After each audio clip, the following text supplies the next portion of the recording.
말도 안 돼. 우리가 배운 교과서가 전부 거짓말이었단 말입니까? 일본 수백만 네티즌이 지켜보는 실시간 생중계 화면 속 도쿄 최고 명문고의 엘리트 소년이 경주 국립박물관 바닥에 털썩 주저앉아 오열하고 있습니다. 한국의 초라한 모습을 전 세계에 조롱하겠다며 호기롭게 켠 카메라 앞에는 오히려 천년의 역사와 기술 그리고 완벽한 예술성 앞에 무너져버린 일본의 자존심이 그대로 송출되고 있었죠. 일본 제1의 수재들이 당당하게 입국했다가 자신들이 믿어온 역사와 국보의 진실이 뒤집히는 순간 그들은 집단으로 무너지고 말았습니다. 일본 열도를 발칵 뒤집어 놓은 그날, 도대체 한국에서 무슨 일이 벌어졌던 걸까요?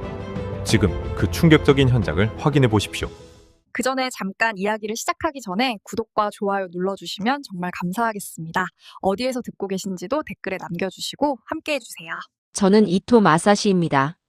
일본 도쿄 한복판, 그 중에서도 정재계 고위층 자녀들과 전국 1%의 수재들만 모인다는 초일류 명문 사립 테이코쿠 고등학교에서 30년 넘게 역사를 가르쳐온 주임 교사였죠. 우리 학교 학생들은 그야말로 일본의 미래를 짊어질 엘리트 중의 엘리트들이었습니다. 이번 한국 수학여행을 떠나기 전 저는 학교 대강당에 모인 500명의 학생 앞에서 단상에 올라 아주 당당하게, 아니 지금 생각하면 너무나도 오만하고 부끄러운 훈시를 늘어놓았습니다. 여러분, 한국이라는 나라는 과거 우리 일본이 훌륭한 근대화의 씨앗을 뿌려준 덕분에 겨우 지금의 꼴을 갖추고 살아가는 곳입니다. 우리가 이번에 가서 보게 될 그들의 문화나 발전상이라는 것도 결국 우리 일본의 위대한 장인 정신을 어설프게 흉내낸 조잡한 모방품에 불과할 테지요. 그러니 선진국 일본의 일원으로서 그리고 미래의 지도자로서 넓은 아량과 여유를 가지고 그들의 부족함을 흥미롭게 관찰하고 돌아오십시오. 제 턱을 치켜든 자부심 넘치는 목소리에 교복을 단정하게 차려입은 엘리트 학생들은 우레와 같은 환호성을 지르며 박수를 쳤었죠. 우리는 정말로 그렇게 굳게 믿고 있었습니다. 일본이 아시아의 유일무이한 지배자이자 문명의 중심이며 한국은 영원히 우리의 발끝도 따라오지 못할 이류 국가라고 말입니다. 제가 평생을 바쳐 가르친 교과서가 그렇게 적혀 있었고 일본 사회 전체가 그 거대한 거짓말을 진실로 떠받들고 있었으니까요. 특히 이번 한국행 수학여행단에는 우리 학교의 전교 회장이자 동영상 플랫폼에서 구독자 50만 명을 거느린 유명 학생 인플루언서인 유마가 포함되어 있었습니다. 유마는 도쿄 하네다 공항에서 비행기에 오르기 전부터 최신형 스마트폰에 고급 짐벌을 장착하고는 콧노래를 흥얼거렸습니다. 선생님, 저 이번 수학여행 내내 실시간 생중계 라이브 방송을 켤 겁니다. 일본의 수백만 네티즌들에게 한국이라는 나라가 얼마나 미개하고 뒤떨어져 있는지, 우리 일본의 정교한 아날로그 장인 정신과 비교해서 얼마나 근본 없는 나라인지 생생하게 낱낱이 보여줄 계획이거든요. 유마의 눈빛에는 우월감과 노골적인 조롱이 가득 차 있었습니다. 저 역시 그 말에 흐뭇한 미소를 지으며 제자의 어깨를 두드려 주었죠. 그래, 유마. 일본 최고의 엘리트로서 그들의 초라한 민낯을 전 세계에 똑똑히 보여주렴. 그것도 아주 좋은 현장 학습이 될 테니까. 비행기가 현해탄을 건너는 내내 기내 안에서 우리 학생들의 조롱 섞인 대화는 끊이지 않았습니다. 한국의 거리는 쓰레기로 지저분할 것이다. 사람들의 성품은 무례하고 거칠 것이다. 음식은 비위생적이라 입에 맞지 않을 것이다 등등. 우리는 마치 미지의 야만적인 정글로 문명을 전파하러 떠나는 19세기. 제국주의 시대의 귀족들처럼 굴었던 것이죠. 그 누구도 단 한 명도 앞으로 벌어질 거대한 충격을 예상하지 못한 채 말입니다. 하지만 인천국제공항의 활주로에 비행기 바퀴가 안착하고 우리가 탑승교를 걸어 나오는 그 짧은 순간 우리의 그 견고했던 오만함은 첫 번째 거대한 균열을 일으키며 산산조각이 나기 시작했습니다. 비행기 문이 열리고 공항 내부로 발을 들여놓은 순간 저와 유마 그리고 일본 최고의 수재라 자부하던 30명의 엘리트 학생들은 약속이라도 한 듯 그 자리에 우뚝 멈춰 서고 말았습니다.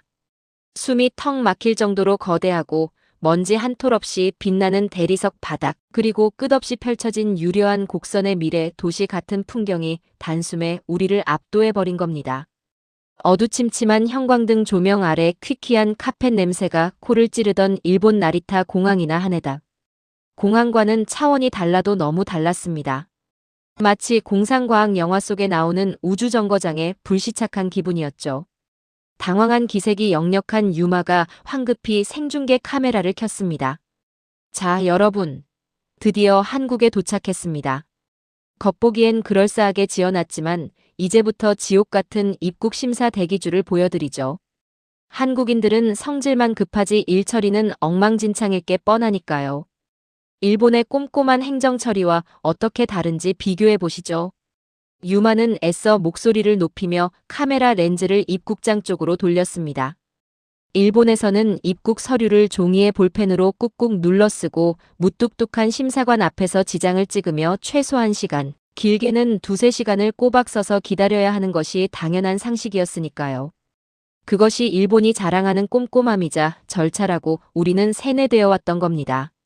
그런데 유마의 생중계 카메라 앵글에 잡힌 입국장의 풍경은 유마의 호언장담을 비웃듯 너무나도 평온하고 한산했습니다.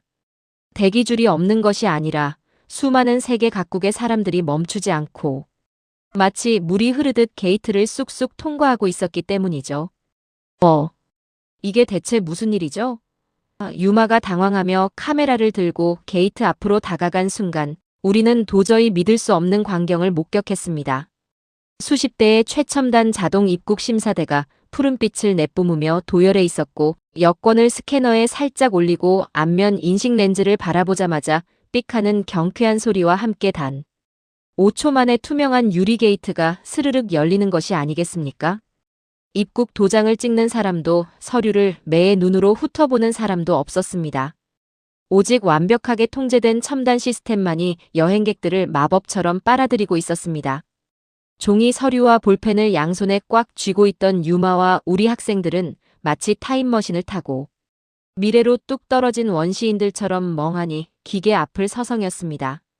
일본에서 챙겨온 볼펜이 세상에서 가장 쓸모없는 물건이 되어버린 순간이었죠. 그때 단정하고 세련된 유니폼을 입은 한국인 공항 직원이 유창하고 부드러운 일본어로 유마 일행에게 다가왔습니다. 학생들, 혹시 기계 이용이 처음이라 어려우신가요? 긴장할 것 없습니다. 여권만 화면에 올려두시면 바로 통과하실 수 있답니다.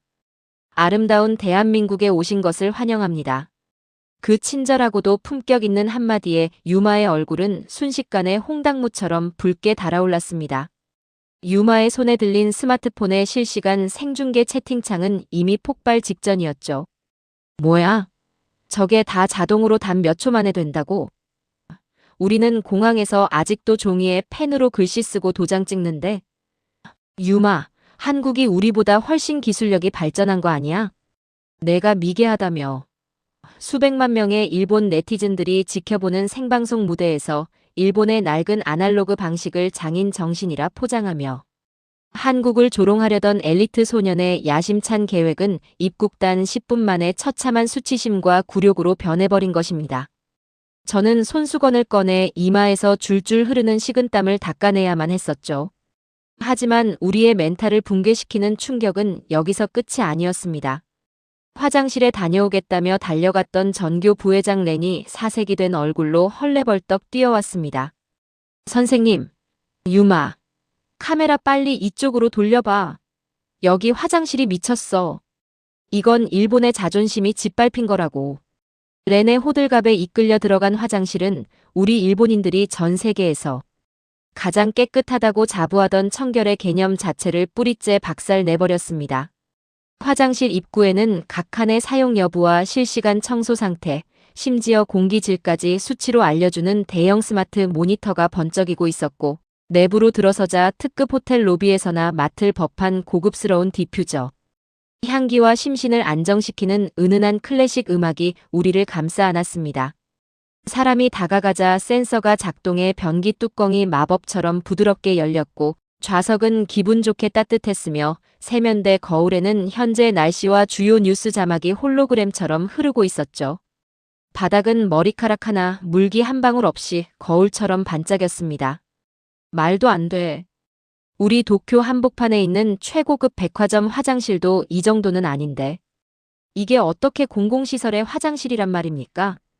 렌이 넋이 나간 채 중얼거리는 소리가 유마의 마이크를 타고 그대로 일본 열도 전역에 생중계되었습니다. 더욱 우리를 끔찍한 절망으로 몰아넣은 것은 수화물을 찾는 곳이었습니다. 나리타 공항에서는 비행기에서 내려 짐이 나올 때까지 최소 40분에서 1시간은 멍하니 컨베이어 벨트를 쳐다보며 서 있는 것이 당연한 인내의 시간이었습니다. 우리는 직원들이 손으로 일일이 가방 손잡이를 맞춰주는 것을 보며 그것이 일본의 배려라고 세뇌하며 살아왔었죠. 하지만 우리가 인천공항의 수화물 수취대에 도착했을 때 우리의 캐리어들은 이미 가지런히 정리되어 벨트 위를 돌며 주인을 기다리고 있었습니다. 비행기에서 내린 지 고작 15분도 채 지나지 않은 시점이었는데 말입니다. 가방에는 작은 흠집 하나 나지 않았고 공항 벽면의 거대한 대형 전광판에는 인천공항 수화물 처리 시스템 세계 1위 오차율 0.0001% 미만이라는 경이로운 숫자가 자랑스럽게 빛나고 있었습니다. 시스템 전체가 완벽한 인공지능으로 굴러가고 있었던 겁니다. 유마의 스마트폰 채팅창은 이제 완전한 공황 상태에 빠져들었습니다. 일본은 완전히 졌다. 우리가 우물 안개구리였네. 한국은 미래를 살고 있잖아. 유마, 당장 방송 꺼라. 일본인인 게 창피해서 더는 못 보겠다. 네티즌들의 날 선 반응에 유마의 손은 파르르 떨리고 있었습니다. 마지막으로 오만한 우리 엘리트들의 숨통을 완전히 끊어놓은 것은 다름 아닌 공항. 어디서나 펄펄 날아다니는 초고속 와이파이 속도였습니다. 유마가 로밍을 설정하기 위해 무심코 공항 무료 와이파이를 연결한 순간 그가 들고 있던 최신형 스마트폰이 터질 듯이 알림을 쏟아내기 시작했습니다. 선생님, 이거 제 핸드폰이 고장난 건가요? 아니면 여기 속도가 비정상적인 건가요? 일본에 있는 제 방. 광냉 컴퓨터보다 10배는 더 빠른 것 같습니다. 터치하자마자 동영상이 다운로드돼요. 인천공항 전체가 거대하고 보이지 않는 엄청난 속도의 데이터 바다로 뒤덮여 있어요. 버퍼링 하나 없이 초고화질로 끊김없이 생중계되는 화면 속에서 한국의 압도적인 인프라를 온몸으로 두드려 맞은 일본 엘리트 소년들의 일그러지고 넋이 나간 표정은 너무나도 선명하게 송출되고 있었습니다. 일본 공항에서는 인터넷 연결조차 쉽지 않아 사진 한 장 보내는데도 속을 끓여야 했던 우리들에게 이 엄청난 기술력은 경탄을 넘어선 거대한 공포로 다가왔습니다. 도망치듯 입국장을 빠져나와 럭셔리한 최고급 대형 리무진 버스에 올라타는 우리의 발걸음은 마치 전쟁에서 대패하고 돌아가는 패잔병의 그것과도 같았습니다. 버스가 출발하고 창밖으로 끝없이 펼쳐진 거대한 인천대교의 웅장한 자태와 바다를 가로지르는 시원한 8차선 고속도로, 그리고 하늘을 찌르듯 솟아오른 송도 국제도시의 화려한 초고층 빌딩 숲을 바라보며 버스 안은 무거운 정적만이 감돌았습니다. 불과 2~3시간 전 비행기 안에서 한국을 비웃으며 떠들썩했던 그 기고만장했던 천재 소년들은 이제 아무 말도 하지 못한 채 그저 멍한 눈으로 창밖만 바라보고 있었습니다. 그들의 눈동자에는 자신들이 믿어왔던 견고한 세계가 단 1시간 만에 무너져 내린 자들의 슬픔과 허탈함이 가득 고여 있었죠. 저 역시 떨리는 두 손을 무릎 위에서 꽉 움켜쥐었습니다. 30년간 제가 교단에서 침을 튀기며 가르쳤던 가난하고 뒤처지고 일본의 도움 없이는 아무것도 못하는 한국은 이 세상 어디에도 존재하지 않았습니다. 제 눈앞에 찬란하게 펼쳐진 대한민국은 이미 일본이라는 낡고 병든 제국을 저 멀리 따돌린 채 그 누구도 범접할 수 없는 눈부신 미래를 향해 질주하는 거대한 거인이었던 것이죠. 우리는 선진국 국민이라는 알량한 자부심을 가방 깊숙한 곳에 꽁꽁 숨겨야만 했습니다. 아니, 부끄러움에 감히 꺼낼 엄두조차 나지 않았습니다. 한국을 조롱하겠다던 유마의 생중계 카메라 렌즈도 어느새 버스 바닥을 향해 힘없이 쳐져 있었습니다. 하지만 이때까지만 해도 저와 우리 엘리트 학생들은 미처 알지 못했습니다. 인천공항에서 맛본 이 최첨단 기술의 뼈아픈 타격은 그저 아주 가벼운 전초전에 불과했다는 사실을요. 우리가 내일 아침 도착하게 될 그곳, 천년의 숨결을 간직한 고도. 경주가 우리 일본인들의 알량한 영혼과 훔쳐온 역사마저 완전히 산산조각 내버릴 끔찍하고도 위대한 심판의 장소가 될 줄은 꿈에도 상상하지 못했던 것입니다. 경주의 아침 안개는 마치 천년의 비밀을 머금은 듯 무겁고도 신비롭게 우리 일행을 감싸 안고 있었습니다. 전날 인천공항에서 겪은 첨단 기술의 충격으로 밤새 뒤척이던 학생들의 얼굴에는 피로감보다 알 수 없는 긴장감이 더 짙게 배어 있었죠. 조식 뷔페에서 밥을 먹는 둥 마는 둥 하던 유마가 다시금 결의를 다지듯 삼각대에 스마트폰을 고정하며 생중계 방송을 켰습니다. 여러분, 좋은 아침입니다. 어제는 공항이라는 특수한 현대시설이라 우리가 잠시 당황했지만 진짜 승부는 지금부터입니다. 일본의 진정한 위대함은 바로 천년을 이어온 목조 건축과 역사적 깊이에 있지 않습니까?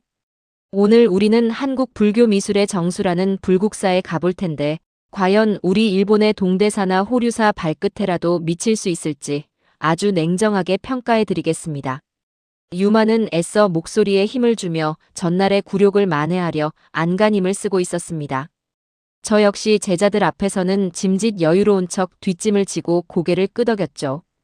그래, 한국의 유적이라는 것들도 결국 고대시대에 우리 일본 장인들이 건너가서 기술을 전수해준 덕분에 겨우 형태를 갖춘 것들에 불과하단다. 겉모습에 현혹되지 말고 그 조잡한 마감, 철이나 투박한 선을 잘 찾아내서 일본 네티즌들에게 똑똑히 보여주렴. 하지만 토암산 중턱, 불국사 일주문을 지나 청운교와 백운교 앞에 당도한 그 순간 우리 엘리트 사제지간의 마지막 남은 알량한 자존심은 거대한 화강암 바위에 부딪혀 그야말로 처참하게 부서져 내리고 말았습니다.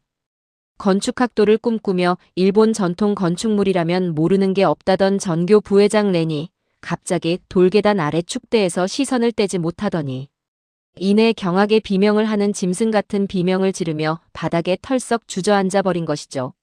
렌의 손에 들려있던 두꺼운 전공 서적이 흙바닥에 나뒹굴었습니다. 선생님, 유마. 저기 돌들을 좀 보세요. 저건 물리적으로, 아니 상식적으로 불가능한 공법입니다. 렌이 파르르 떨리는 손가락으로 가리킨 곳은 바로 불국사의 기단을 받치고 있는 거대한 돌덩이들이었습니다. 그곳에는 자연석을 반듯하게 깎아내지 않고 울퉁불퉁한 원래의 모습 그대로 둔 채 그 위에 얹힐 인공석의 밑면을 자연석의 굴곡의 한치의 오차도 없이 똑같이 깎아서 레고 블록처럼 완벽하게 맞물려 놓은 기적 같은 광경이 펼쳐져 있었습니다. 옆에 있던 한국인 문화유산 해설사가 온화한 미소를 지으며 입을 열었습니다. 학생이 아주 예리하군요. 이것이 바로 신라 장인들의 지혜가 돋보이는 그랭이 공법입니다. 지진이 잦은 지형을 극복하기 위해 땅의 흔들림을 자연석이 먼저 흡수하고 그 위에 돌들이 서로를 꽉 물고 놓지 않도록 설계한 천년의 내진 설계인 것이죠. 그 설명을 듣는 순간 유마의 라이브 방송 채팅창은 그야말로 발칵 뒤집혔습니다. 일본이 세계 최고의 내진 설계 강국이라며 콧대를 높여왔는데 정작 일본의 전통 성곽들은 돌을 반듯하게만 깎아 쌓아 올렸기에 지진이 나면 틈새가 벌어져 한꺼번에 무너져 내리기 일쑤였으니까요. 그런데 한국은 이미 1000년 전에 돌과 돌이 서로의 결함을 끌어안고 버티게 만드는 철학적인 건축 공법을 완성해 실전 건물에 적용해 놓았던 겁니다. 말도 안 돼. 우리 일본이 자랑하는 성벽 축조 기술이 사실은 1000년 전 한국의 하급 기술 수준에 불과했던 거잖아. 건축의 근본부터가 다르네. 우리는 자연을 억지로 깎아서 맞추려 했는데 한국은 자연을 그대로 품고 건물을 올렸어.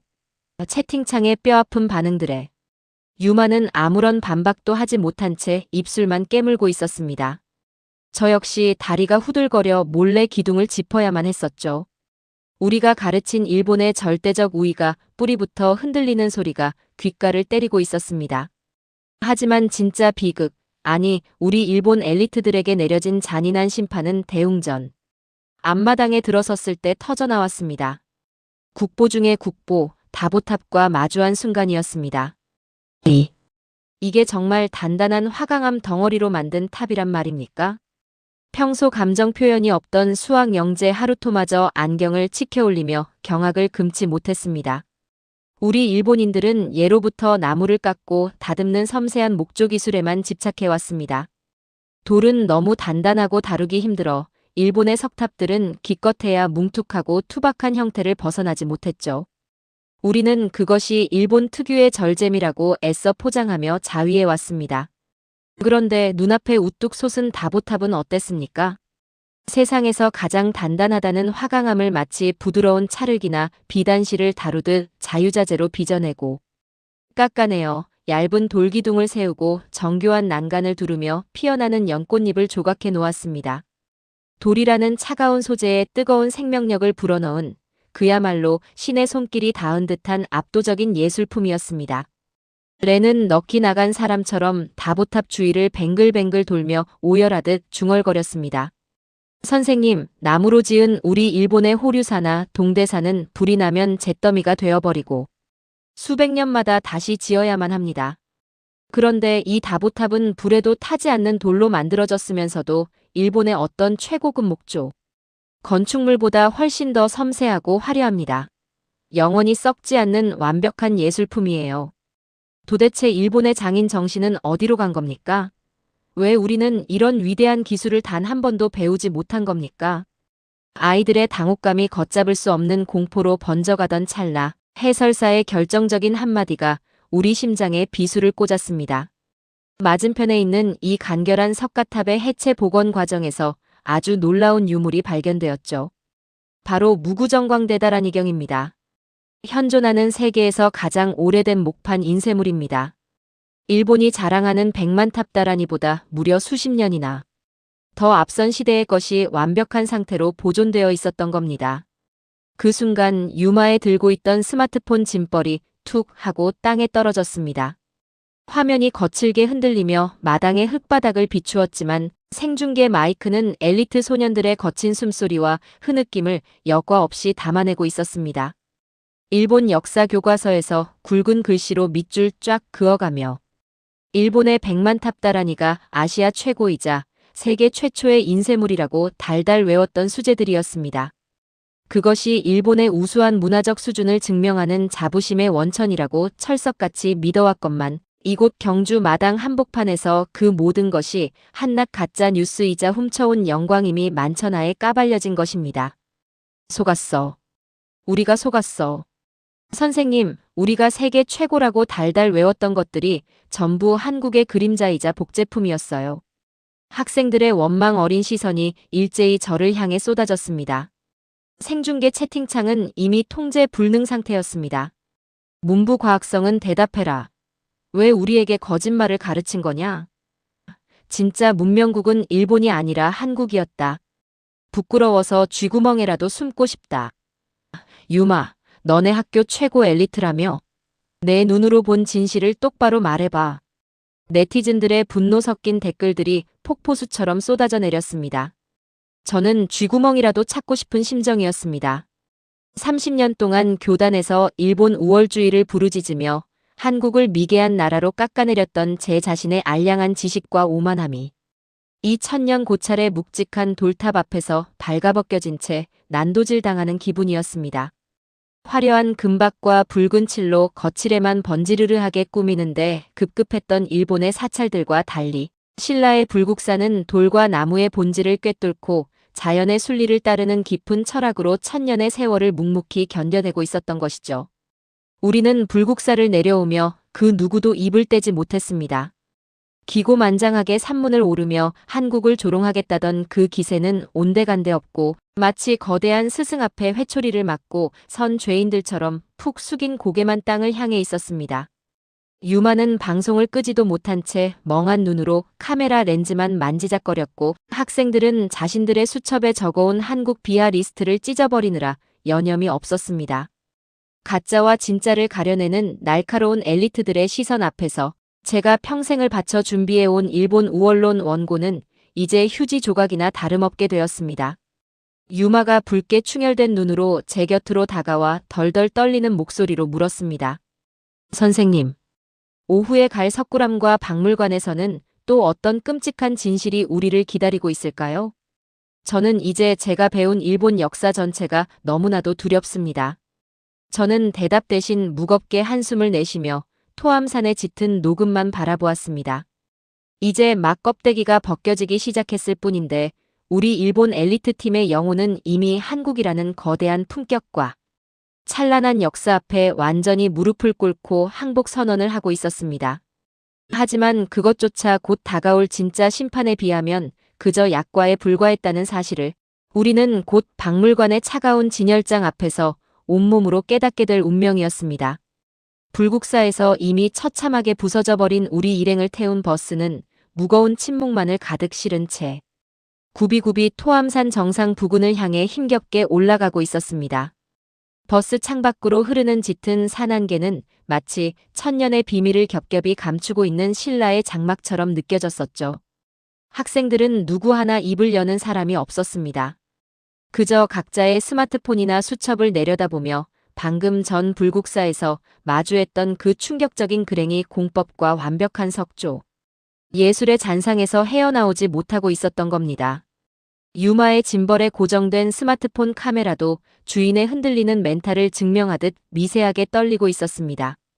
생중계 채팅창에는 이미 수십만 명의 일본 네티즌들이 몰려들어 다음 목적지인 석굴암에서 벌어질 일들을 숨죽여 기다리고 있었죠.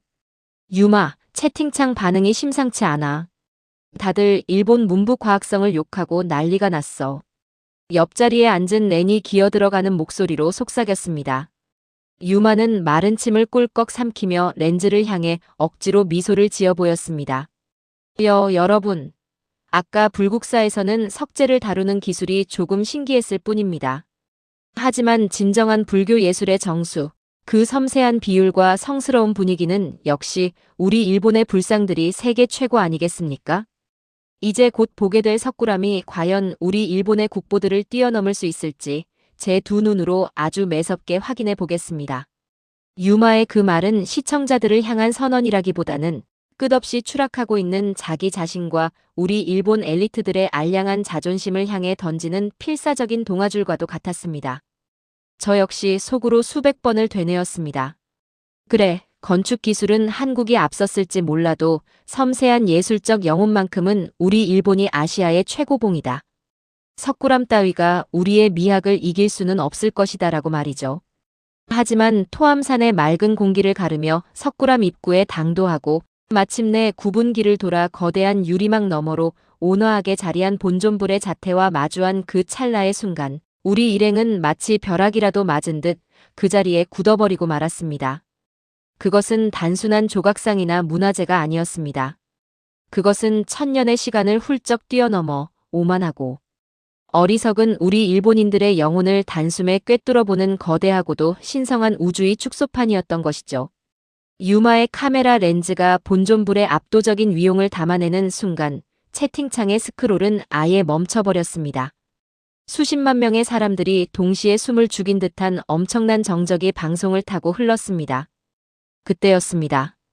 수학 영재로 불리며 일본 전국 모의고사 1등을 놓친 적이 없던 하루토가 갑자기 가방에서 계산기와 빽빽한 수식 노트를 꺼내 들더니 덜덜 떨리는 손으로 무언가를 미친 듯이 계산하기 시작했습니다. 하루토, 너 지금 뭐 하는 거냐? 제가 당황해서 묻자 하루토는 핏발이 선 눈으로 저를 올려다보며 절규하듯 외쳤습니다. 선생님, 이것 좀 보세요. 이건 단순한 불상이 아닙니다. 완전한 수학이자 미친 과학의 결정체라고요.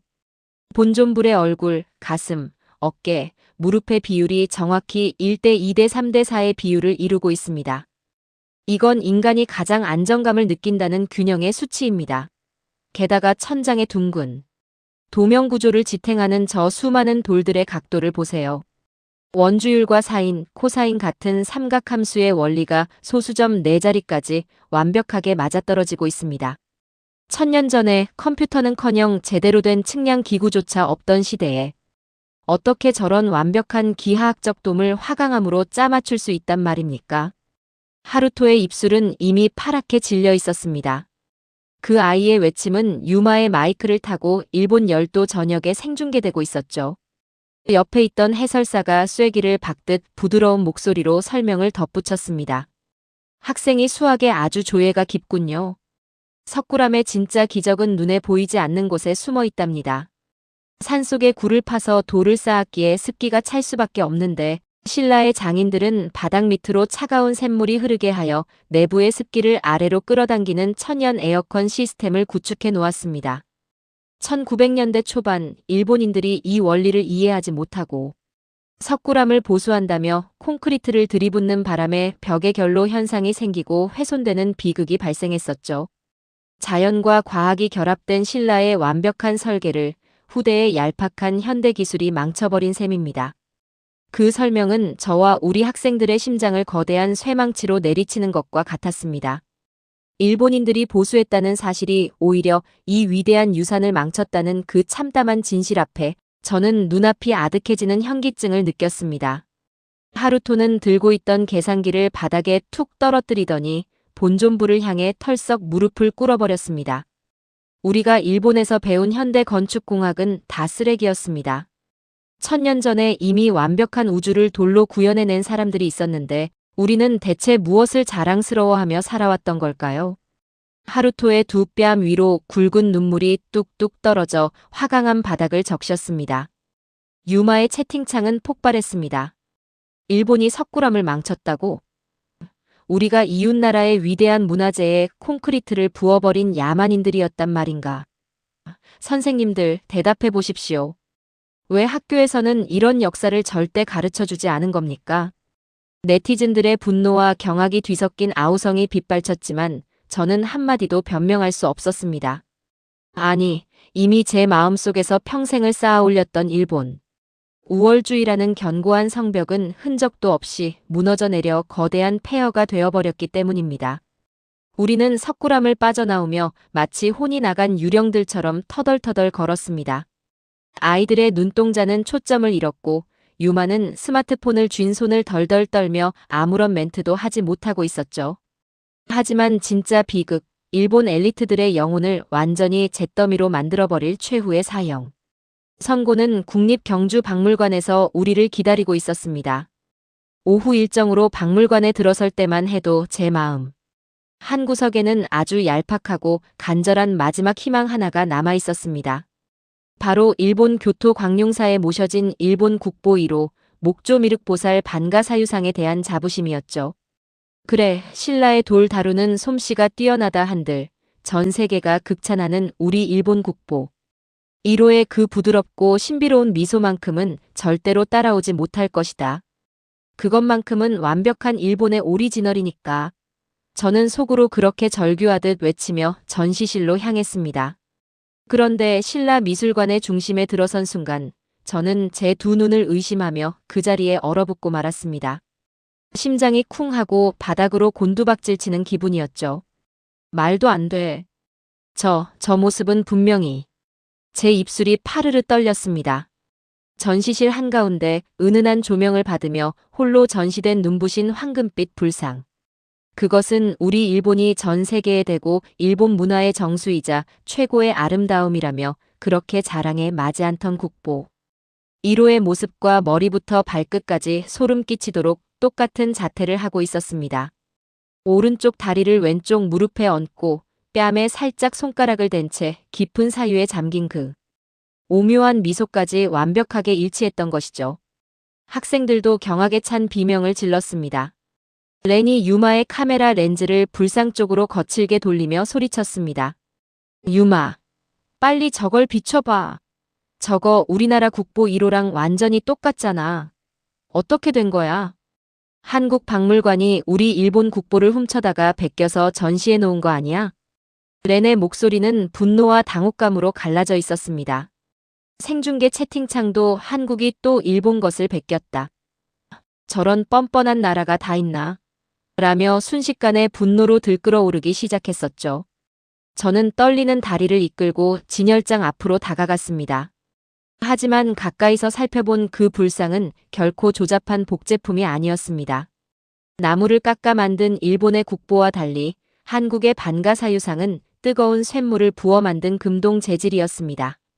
차갑고 단단한 금속이라고는 믿기지 않을 만큼 인체의 부드러운 근육, 선과 옷주름의 유려한 곡선이 생생하게 살아 숨쉬고 있었고 뿜어져 나오는 그 압도적인 성스러움은 감히 일본의 나무 불상 따위가 흉내낼 수 있는 차원의 것이 아니었습니다. 그때 또다시 우리를 안내하던 해설사가 곁으로 다가와 차분하지만 치명적인 진실의 검을 빼들었습니다. 놀라셨습니까? 일본에서 오신 분들은 이 불상을 보면 다들 기겁을 하시더군요. 일본 교토광룡사에 있는 여러분의 국보 1호 목조상, 참 아름답지요?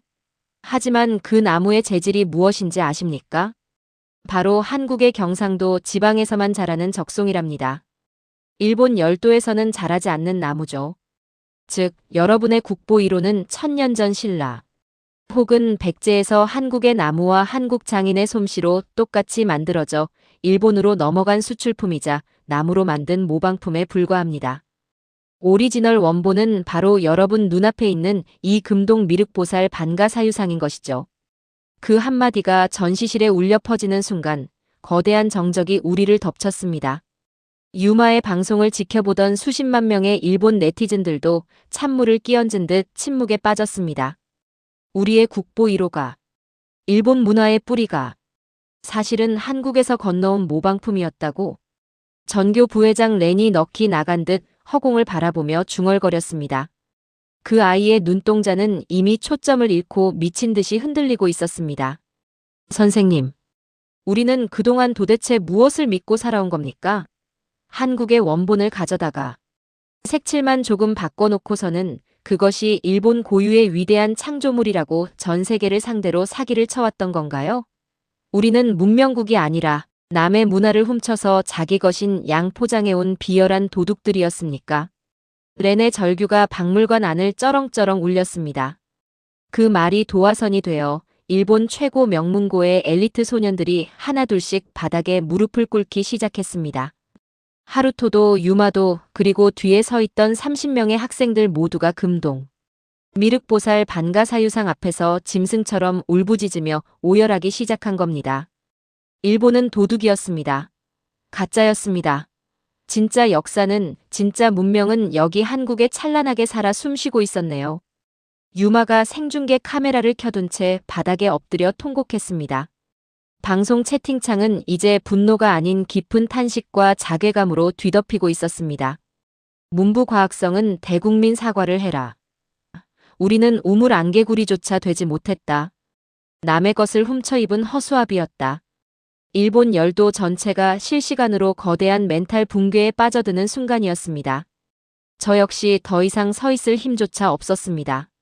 30년 동안 교단에서 제자들에게 한국은 일본보다 열등하다고, 우리의 문화가 우월하다고 가르쳐왔던 제 자신의 모습이 세상에서 가장 추악하고 역겨운 괴물처럼 느껴졌습니다. 저는 떨리는 다리를 굽혀 학생들 옆에 털썩 무릎을 꿇었습니다. 내가 너희들에게 씻을 수 없는 죄를 지었구나. 평생을 바쳐 거짓된 우월감을 주입하고 가짜 역사를 진실인 양 가르쳤어. 너희들이 본 것이 맞다. 우리가 자랑하던 영광의 뿌리는 전부 이 위대한 대한민국에 있었다. 저는 양손으로 얼굴을 감싸 쥐고 천년의 미소를 짓고 있는 반가사유상 앞에서 하염없이 눈물을 쏟아냈습니다. 일본에 잘난 체하던 주임 교사와 하늘 높은 줄 모르던 엘리트 학생들이 한국의 진실된 역사 앞에서 집단으로 오열하며 철저하게 굴복하는 그 경이롭고도 처절한 장면. 그것은 수십만 명의 시청자들을 통해 일본 전역으로 퍼져나가며 거짓으로 쌓아올린 일본 우월주의라는 모래성을 단숨에 무너뜨리는 거대한 해일이 되어가고 있었습니다. 유마의 카메라 렌즈에는 진짜 역사의 주인을 마주하고 참회의 눈물을 흘리는 우리들의 초라하고도 숙연한 뒷모습이 오롯이 새겨지고 있었죠. 경주 국립박물관의 차가운 화강암 바닥에 납작 엎드려 흘렸던 그 뜨거운 참회의 눈물은 우리 일본 엘리트 사제지간의 오만방자했던 과거를 영원히 씻어내는 거룩한 세례의식과도 같았습니다. 박물관을 빠져나와 짐을 챙기고 다시 서울로, 그리고 출국을 위해 인천국제공항으로 향하는 최고급 리무진 버스에 올라탔을 때 버스 안의 공기는 사흘 전 처음 한국 땅을 밟았을 때와는 180도 달라져 있었죠. 한국의 거리를 조롱하며 낄낄거리던 그 기고만장했던 소년들의 모습은 온데간데 없고 마치 거대한 진리의 성질을 순례하고 돌아가는 숭고한 구도자들처럼 깊고 무거운 정숙만이 감돌고 있었습니다. 창밖으로 스쳐 지나가는 한국의 눈부신 산천과 역동적인 도시의 풍경을 바라보는 아이들의 눈빛은 애틋하고도 죄스러움으로 가득 차 있었습니다. 전교 부회장 렌은 흔들리는 버스 안에서도 수첩을 꽉 쥐고 꺼내어 자신이 그토록 맹신하며 자랑스러워했던 일본 건축의 우월성과 얄팍한 역사 지식들을 붉은 펜으로 벅벅 그어 흔적도 없이 지워버리고 있었습니다.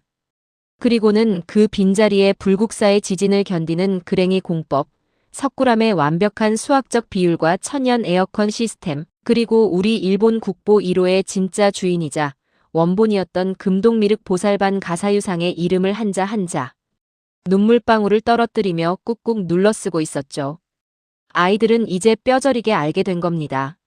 자신들이 엘리트랍시고 콧대를 높이며 머리에 집어넣었던 그 수많은 지식들이 사실은 이웃 나라의 찬란한 역사를 훔쳐다 그럴싸하게 포장한 거대한 대국민 사기극이었다는 것을 온몸으로 깨달은 것이죠. 그때 버스 맨 앞자리에 앉아있던 유마가 조용히 자리에서 일어났습니다. 그의 손에는 여전히 실시간 생중계 화면이 돌아가고 있는 스마트폰이 쥐어져 있었습니다. 박물관에서의 그 충격적인 집단 오열 사태 이후 유마의 라이브 방송은 이미 일본 전역의 뉴스 속보로 다뤄지며 수백만 명이 동시 접속할 만큼 엄청난 사회적 파장을 일으키고 있었죠. 유마는 붉게 부어오른 눈으로 카메라 렌즈를 똑바로 응시하며 수백만 명의 일본 네티즌들을 향해 떨리지만 아주 단호한 목소리로 입을 열었습니다. 시청자 여러분, 아니 일본 국민 여러분. 저는 도쿄 최고 명문 테이코쿠 고등학교 전교 회장 유마입니다. 저는 사흘 전 인천공항에 도착하며 이 방송을 켤 때만 해도 한국의 초라하고 미개한 민낯을 전 세계에 낱낱이 비웃어주겠다고 호언장담했었습니다. 하지만 제가 완벽하게 틀렸습니다. 아니, 우리 일본이라는 나라 전체가 철저하게 속고 있었고 철저하게 틀렸습니다. 우리가 교과서에서 달달 외우며 세계 최고라 자부했던 그 모든 국보와 예술, 기술의 뿌리는 전부 이곳. 위대한 대한민국에 찬란하게 살아 숨쉬고 있었습니다. 우리는 그 압도적인 원본을 훔치고 조잡하게 베껴놓고서 그것이 우리만의 독창적인 문화인 양뻔뻔하게 전 세계를 상대로 사기를 쳐왔던 겁니다. 유마는 잠시 목이 메는 듯 깊은 숨을 들이마시더니 다시 말을 이었습니다. 저는 더 이상 이 부끄러운 거짓의 역사에 단 1초도 동참하지 않겠습니다. 일본으로 돌아가면 제가 두 눈으로 직접 목격한 이 압도적인 진실을 학교와 사회에 널리 알리겠습니다. 어른들이 숨기려 해도 끝까지 싸우겠습니다. 그것이 남의 것을 훔쳐온 도둑의 나라인 우리 일본이 위대한 스승의 나라인 한국에 바칠 수 있는 최소한의 인간적인 속죄일 테니까요. 유마의 그 폭탄 선언의 채팅창은 그야말로 거대한 눈물바다이자 분노의 용광로가 되었습니다. 유마, 내 용기에 진심으로 박수를 보낸다. 어른들이 만든 추악한 거짓말에 너희들 같은 어린 수재들까지 상처받게 해서 정말 미안하다. 일본 문부과학성과 교육계는 당장 한국 앞에 무릎 꿇고 석고대죄하라. 우리는 문명국이 아니라 야만적인 도둑질을 일삼은 부끄러운 민족이었다. 수많은 일본인들이 유마의 진심 어린 참회에 동화되어 자신들의 우물 안개구리 같았던 오만함을 반성하고 역사적 진실을 요구하기 시작했던 것이죠. 저는 뒷자리에서 그 숭고한 모습을 지켜보며 남몰래 뜨거운 눈물을 하염없이 훔쳐야만 했습니다. 30년 동안 아이들의 순수한 영혼에 일본 우월주의라는 새빨간 거짓말과 맹독을 주입해온 제 자신이 너무나도 원망스럽고 죽고 싶을 만큼 부끄러웠지만 동시에 스스로 진실을 깨우치고 알을 깨고 나온 제자들이 한없이 자랑스럽기도 했었죠. 어느덧 무거운 침묵을 싣고 달리던 리무진 버스는 다시금 세계 1위의 위용을 자랑하는 인천국제공항 터미널에 그 거대한 자태를 드러냈습니다. 사흘 전 우리가 기고만장하게 입국장을 빠져나올 때만 해도 이곳은 그저 운 좋게 자본을 조금 발라 지어놓은 화려한 현대식 유리 껍데기라고만 생각했었습니다. 하지만 한국의 그 상상을 초월하는 깊고 경이로운 천년의 역사와 압도적인 정신적 깊이를 뼛속까지 체험하고 돌아온 지금 우리 눈앞에 다시 펼쳐진 인천공항은 완전히 다른 거대한 생명체처럼 다가오고 있었습니다. 막힘없이 물 흐르듯 돌아가는 최첨단 키오스크와 스스로 길을 비키는 안내 로봇들, 먼지 하나 없이 반짝이는 광활한 홀, 그리고 전 세계에서 몰려든 수십만 명의 여행객을 한치의 오차도 없이 넉넉하고 따뜻하게 품어 안는 그 경이로운 공간. 그것은 단순한 교통시설이나 자본주의의 결과물이 결코 아니었습니다. 1000년 전 거친 자연석을 깎아 서로를 부둥켜 안게 만들었던 불국사의 포용의 지혜, 우주의 완벽한 조화와 통풍 시스템을 돌로 구현해낸 석굴암의 치밀한 과학, 그리고 차가운 쇳물에 영원한 생명과 자비를 불어넣었던 그 위대한 신라. 장인들의 얼이 면면이 이어져 내려와 현대의 최첨단 하이테크 기술로 다시 한번 찬란하게 꽃을 피운 대한민국이라는 나라의 대국의 기품 그 자체였던 것이죠. 우리는 한국의 첨단 기술이 하루아침에 뚝 떨어진 것이 아니라 1000년을 이어온 위대한 유전자의 발현이라는 것을 뼈저리게 느끼고 있었습니다. 우리는 마치 전쟁에서 대패하고 돌아가는 패잔병처럼, 아니 죄를 짓고 관하로 끌려가는 죄인들처럼 고개를 푹 숙인 채 무거운 캐리어를 끌고 출국장 수화물 카운터 앞으로 향했습니다.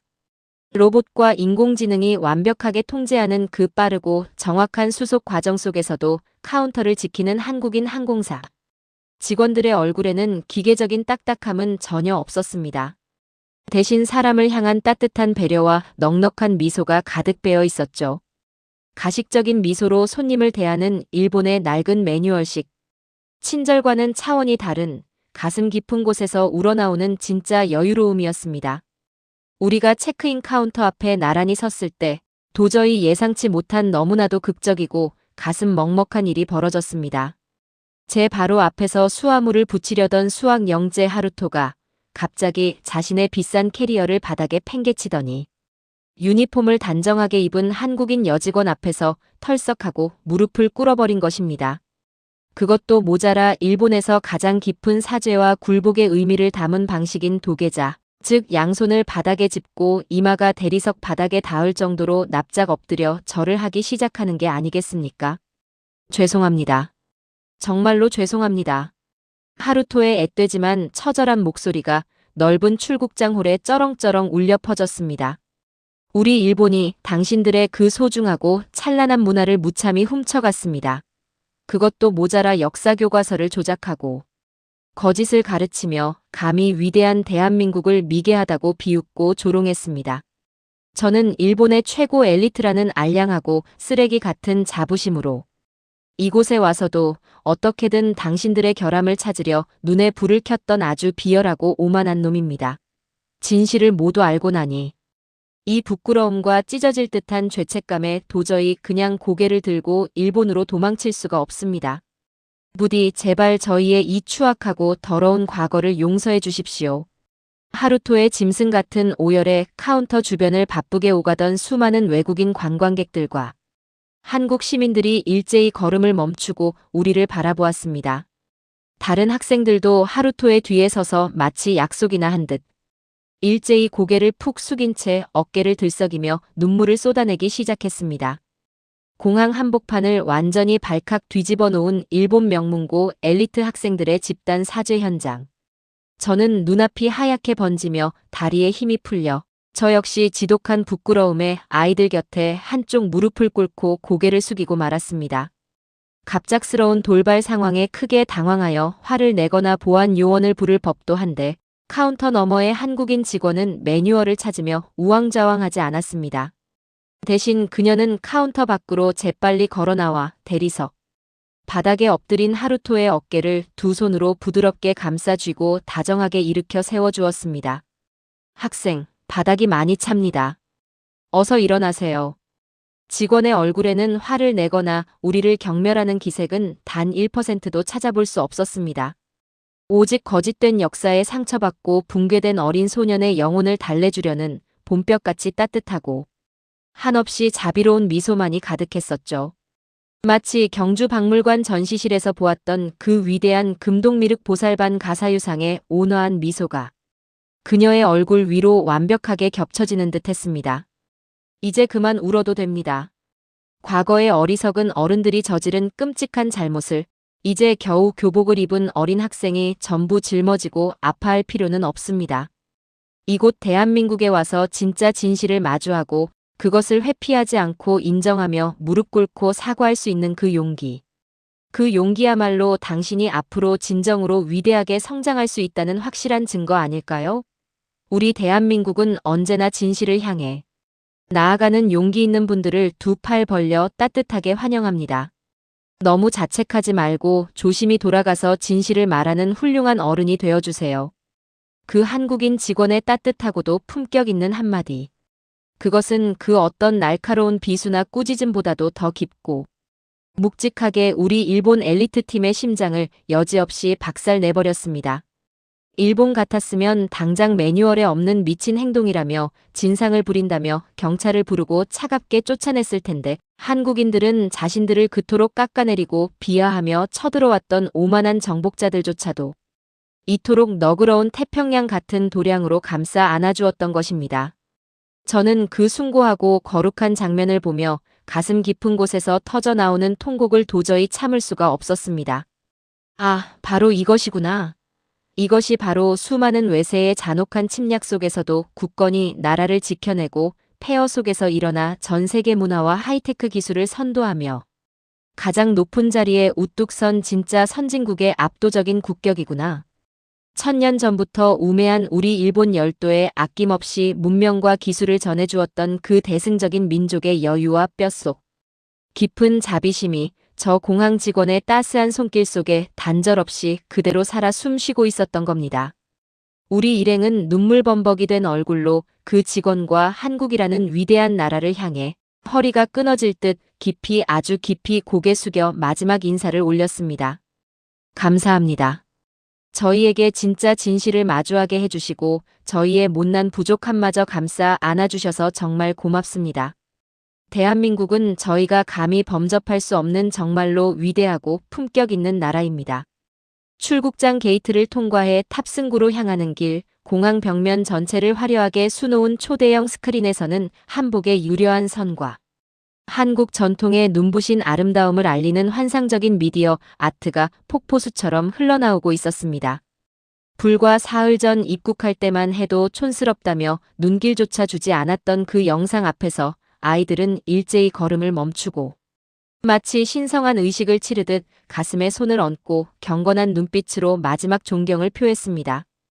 우리를 태운 비행기가 거대한 엔진 소리를 포효하며 인천공항의 활주로를 거세게 박차고 밤하늘로 솟아오를 때 창가에 바짝 달라붙은 아이들은 점점이 멀어지는 영종도의 불빛과 바다 위를 가로지르는 화려한 인천대교를 보며 일제히 창문에 손을 대고 손을 흔들었습니다. 그들의 떨리는 입모양은 하나같이 이렇게 말하고 있었죠. 안녕, 위대한 대한민국. 가짜 우월감에 갇혀있던 우리의 눈을 뜨게 해줘서 정말 고마워. 꼭 다시 올게. 그때는 더 겸손하게 고개 숙이고 진실한 마음으로 당신들에게 용서를 구하는 진짜 친구가 되어 찾아올게. 구름 위로 완전히 솟아오른 비행기 안, 기내는 숨소리 하나 들리지 않을 만큼 쥐죽은 듯 고요했습니다.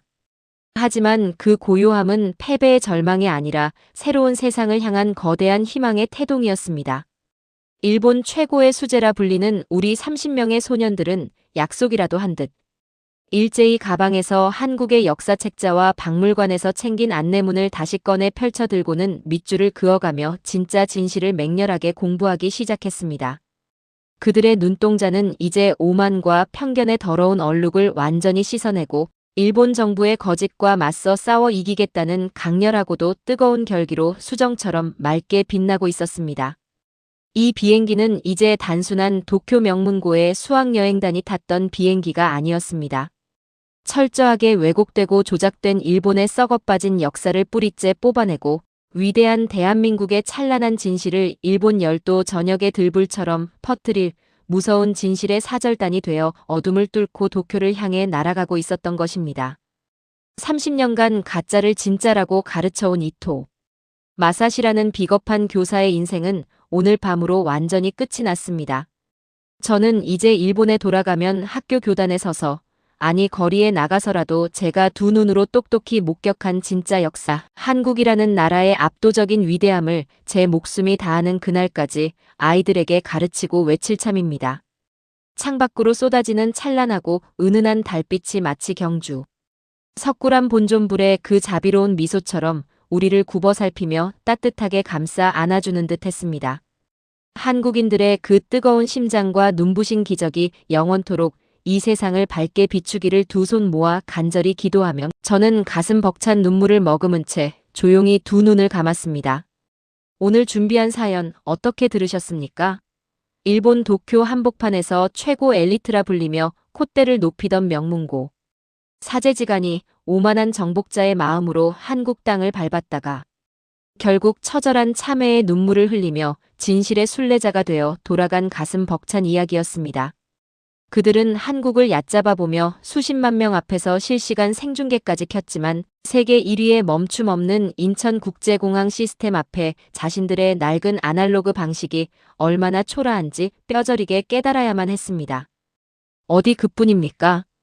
천년의 풍파를 견뎌낸 불국사의 완벽한 내진 설계와 다보탑의 정교한 예술성, 그리고 컴퓨터보다 더 정확한 수학적 기하학으로 빚어낸 석굴암의 웅장한 신비 앞에서 일본의 그 알량한 건축 지식은 산산조각이 나고 말았습니다. 가장 통쾌하고도 묵직했던 순간은 바로 국립경주박물관에서였습니다. 일본이 전 세계를 향해 자신들의 독창적인 위대한 문화라며 떠들어대던 국보 1호가 사실은 우리 대한민국의 찬란한 금동미륵 보살반 가사유상을 조잡하게 나무로 흉내낸 모방품에 불과했다는 그 충격적인 진실.